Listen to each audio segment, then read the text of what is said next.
Good evening.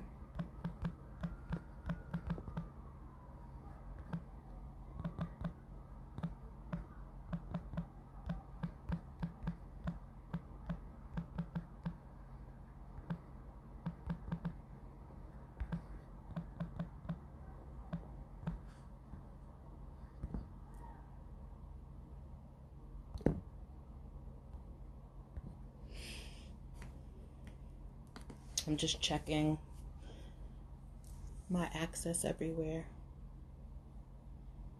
Good evening, everyone. Good evening, good evening, good evening.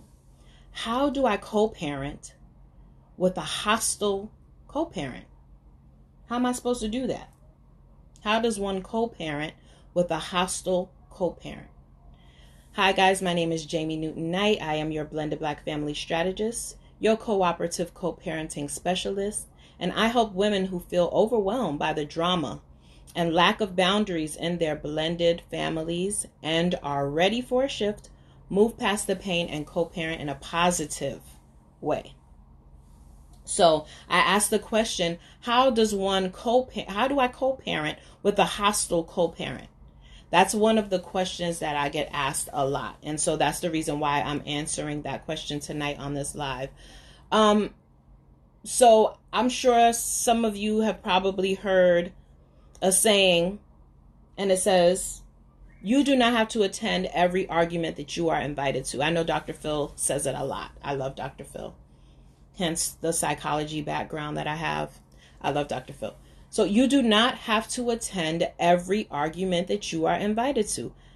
Some things with hostile co-parents are inevitable. Like, you know their personality, you know how they are, you know who they are. So because you know these things in advance, sometimes you can go in with a strategy of how you're going to deal with a situation before it gets to that hostile level. Some situations you can't control. They are who they are, and it goes from 0 to 100 very quickly. However, in those situations where you can control the situation or the environment, I'm going to give it to you in a story format.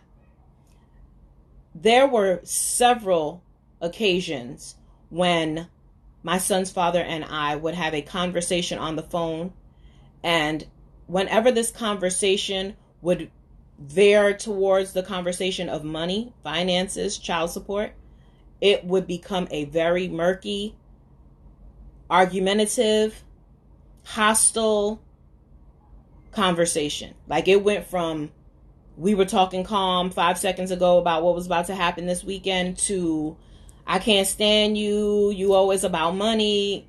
It would go from a very calm situation to a very hostile situation very quickly. So I'm saying all of this to say that when I was in the thick of it, I would attend every argument I was invited to. So if he invited me to that argument, guess what? Guess who was showing up? Me. I was coming guns blazing and ready. I was like, that's what we doing today. Okay, so we about to go toe to toe. Okay. So that's what I did. That's what we would go toe to toe, back and forth. And at the end of the conversation, guess what? I felt exhausted, completely overwhelmed. And then I would realize that the conversation that we were trying to have from the beginning, we never resolved the topic. We never got to the end of the conversation. We never came up with a solution on what was supposed to happen for the weekend. So who was going to have our son? So if that's the conversation we started with, which was, is he coming to your house this weekend? Did you have any plans going on? And then we talk about money, and it goes haywire. And now we're stuck at one again. We're like, that never got resolved. How does that help my situation? How does that help us as co-parents? How does that help my son? It didn't help him at all, because it left him with two exhausted parents who didn't like being in each other's presence. So how does that make him feel when he's in our presence and the both of us are there? It makes him feel uncomfortable because he doesn't know how to act around me. He doesn't know how to act around him. You know, he's trying to please everybody. So it just was the environment that my ex and I created within each other became a hostile environment for all of us and not just me and him.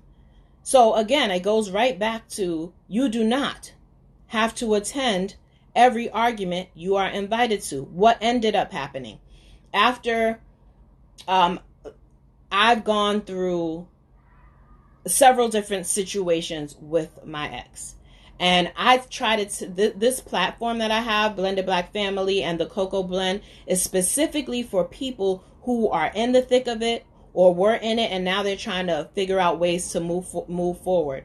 I want to help you crack down the time.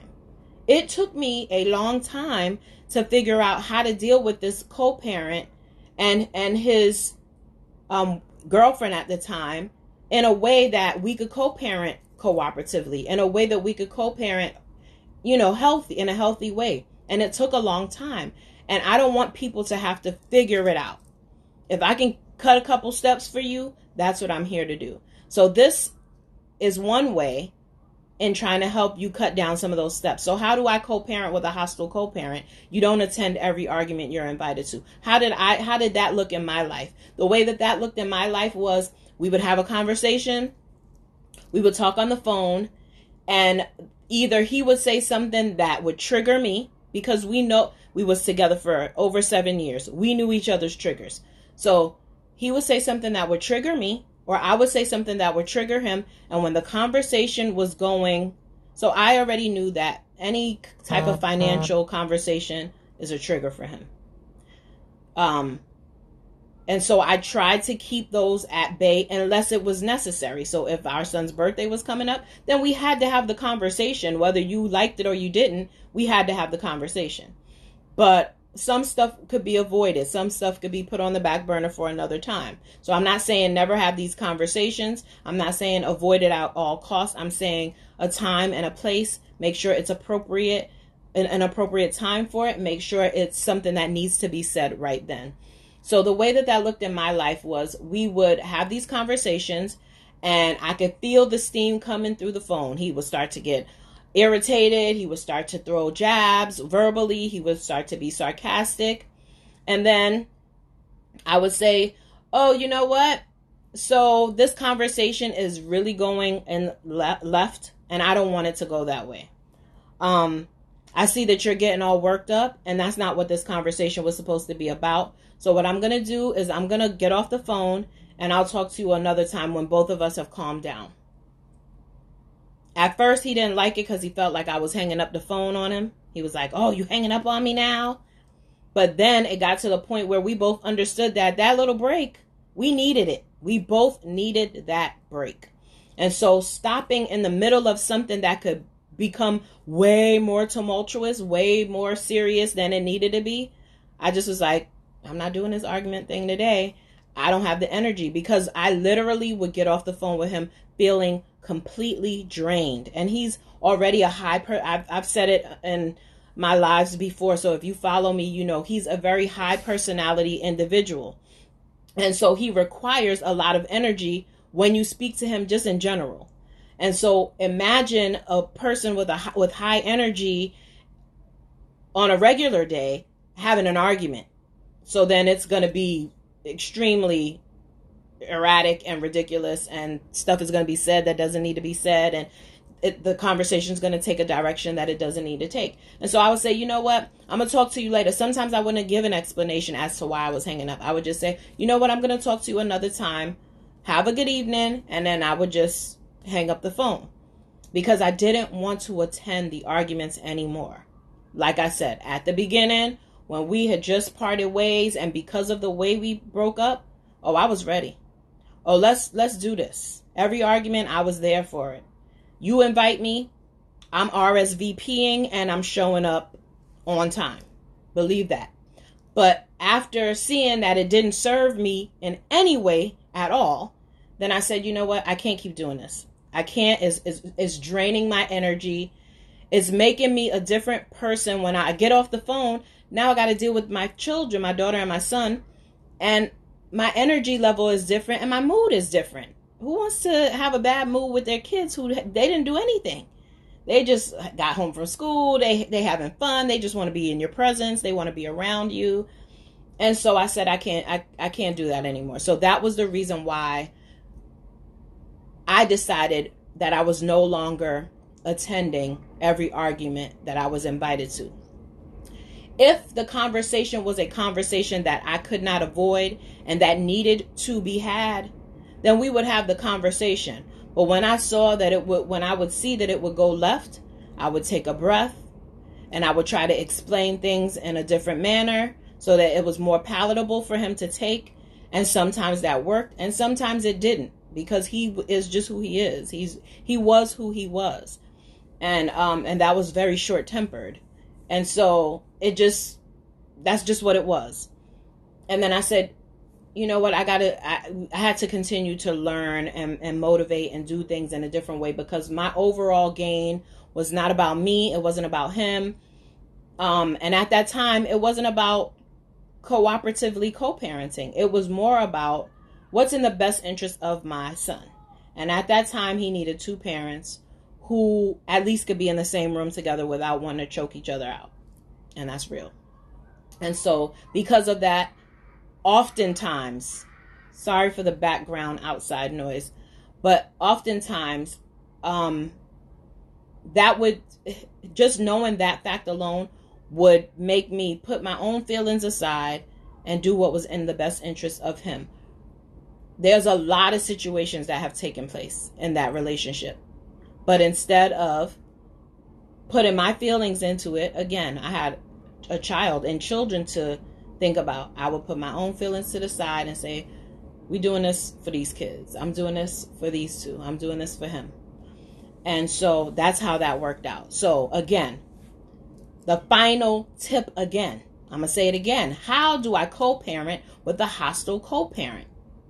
You do not attend every argument that you were invited to. That's how you co-parent with a hostile co-parent. If it's something a conversation that you need to have, then you find a way to have that conversation, even if you have to have a middle person to make sure that it stays on track. Even if it has to be in the presence of the child so that it doesn't go haywire.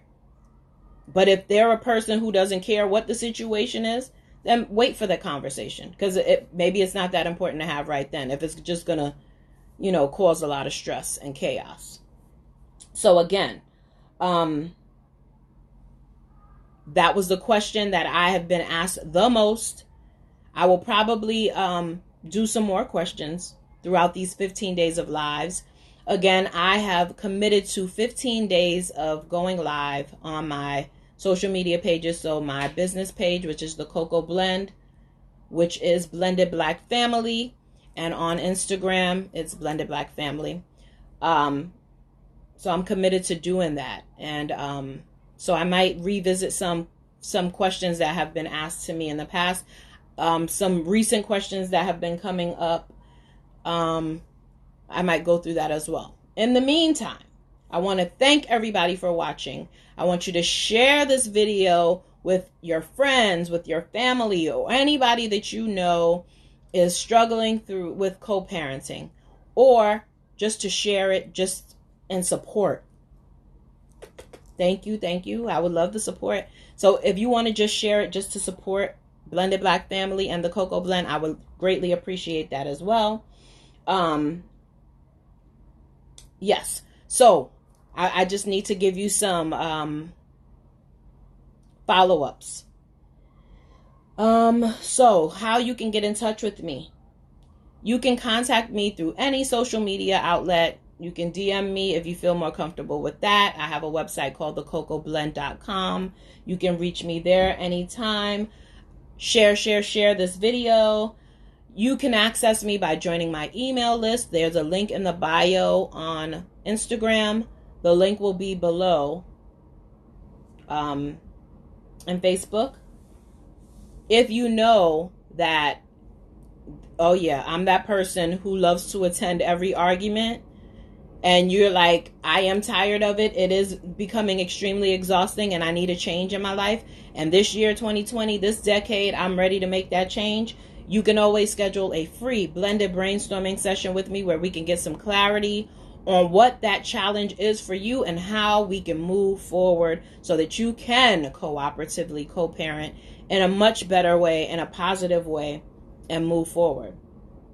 Or you can sign up for, so if you know, you can sign up for the free blended brainstorming session, and you can also sign up for the CoCo Blend Bootcamp.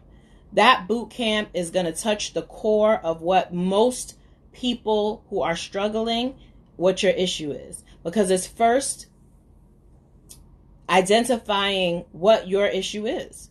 So I have a blend framework where B is being honest about the fact that you feel something. So whether it's angry, whether it's mad, whether it's sad, hurt, acknowledging what that feeling is, labeling it and letting it go. Important, right? Expecting change, whether it's resistance or acceptance, you're going to expect that change. You're going to negotiate and navigate. So you're going to learn to negotiate and compromise, right? And then the final one is don't rush the process. So understanding that everything takes time, understanding that everything has a process, and you don't want to rush that process. Because in the end, when you've gone through it and you've gone through it properly and you've gone through the steps you needed to go to get to the end, believe me, there's huge benefits on the other side of this co-parenting journey other than the struggle that you're in right now. So if, like I said, if you know that you want to work with me and you're ready to join the program, the CoCo Blend program, the CoCo Blend Bootcamp is the program that is available right now. The link for that will be below on Facebook, and it is in my link on Instagram. So thank you guys for tuning in tonight. Join me again tomorrow night, which is Saturday, at 8 p.m., where I will be going live again. I actually started watching R. Kelly Part 2, The Reckoning. And before I got on this call, I was getting all annoyed at seeing that there are people on the show that's actually saying, they're kind of like tarnishing and talking nasty about the victims, the young girls who were involved in this situation, exposing the young girls for videos that they had. Like, these are babies. These are our little kids. These are our children. And so to see this really annoyed me right before I got on this live. But talking about this hostile co-parent really got it off. You don't have to attend every argument you're invited to. And I know that this R. Kelly,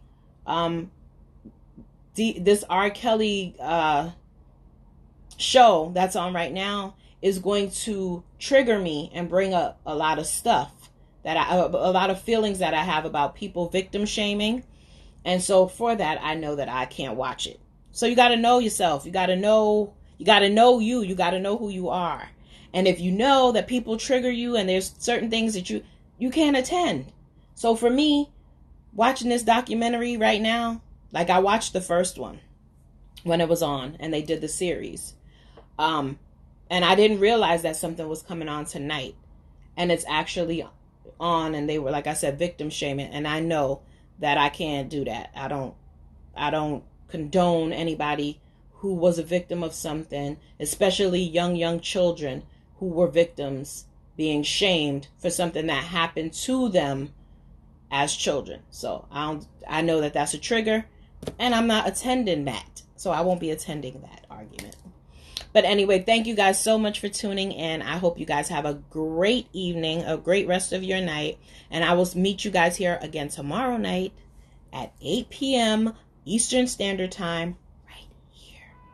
All right. Have a good night, guys. Thank you so much for tuning in. Don't forget to share.